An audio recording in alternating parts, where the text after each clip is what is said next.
A train station. A labyrinth where metal tracks and concrete tunnels meet teeming masses of life. The behemoth bustles with passengers and their belongings. With determined gait, the commuters plod their way up and down steps, as if pulled by some magnetic force towards their platform, while tourists crane their necks, trying to decipher the string of letters and numbers on the posted signs. The screech of metal wheels upon rusted tracks fills the air as two bright lights loom in the distance. This is where Sheva proposed to meet Rivka, the dearest friend of her youth, whom she had not seen in years. "A train station?" gasped Rivka. "That doesn't make sense. Perhaps I misheard?" But no, Sheva had insisted on meeting at 9 a.m. in the train station. Rivka was confused. She had looked forward to this meeting for so long. She yearned for a meaningful reunion where together they could journey back to the old days and reminisce. She longed for a quiet moment to embrace her friend and forget that any time had passed. Sheva could not have been thinking clearly. A train station? None of that closeness would be possible. They would barely hear one another over the commotion. "I have a better idea," she thought. "I could find a nice spot in the park.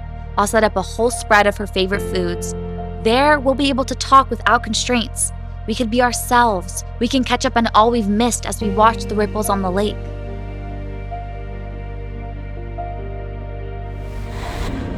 Rivka couldn't have known it, but she arrived not a moment too soon. There was a reason Sheva had asked to meet on the platform. She needed to catch the upcoming train. And there, in that brief moment together on the platform, they experienced what they otherwise couldn't have with all the picnics in the world. Their hearts were flooded with a wild, unmitigated joy. They basked in the glow of their being together at last, face to face.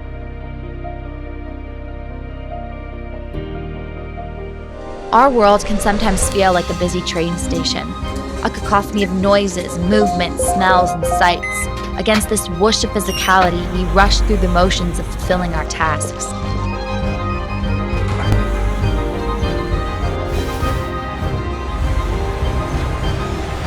Is this where we're supposed to experience the divine?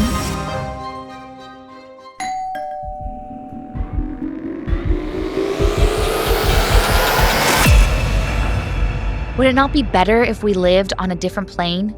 Instead of rushing through mazes of concrete and steel, we could create a natural paradise in its place, where spiritual enhancement would be our sole occupation.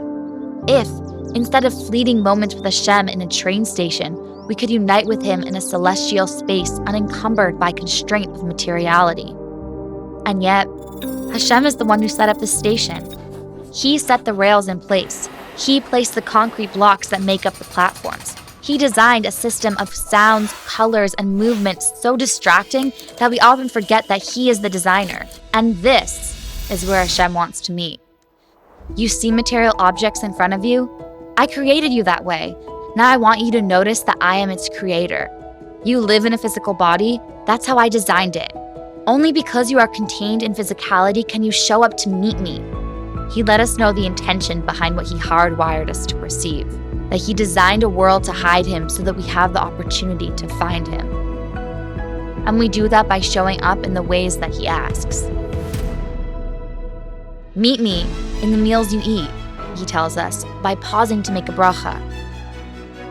Meet me as you hurry home from your job, he says, by noticing your neighbor and saying hello. Come and embrace me, he says, when you donate a portion of your hard-earned money to tzedakah.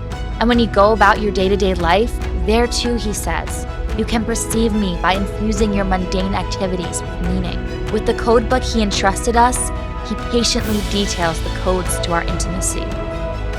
When we show up fully, with a physical body in a mundane space, and you collectively comprehend Hashem, the world will unite in a monumental meeting. We call this Mashiach. Meet with me at 9 on the busy station platform, he says. In the noise and chaos, that is where you'll find me.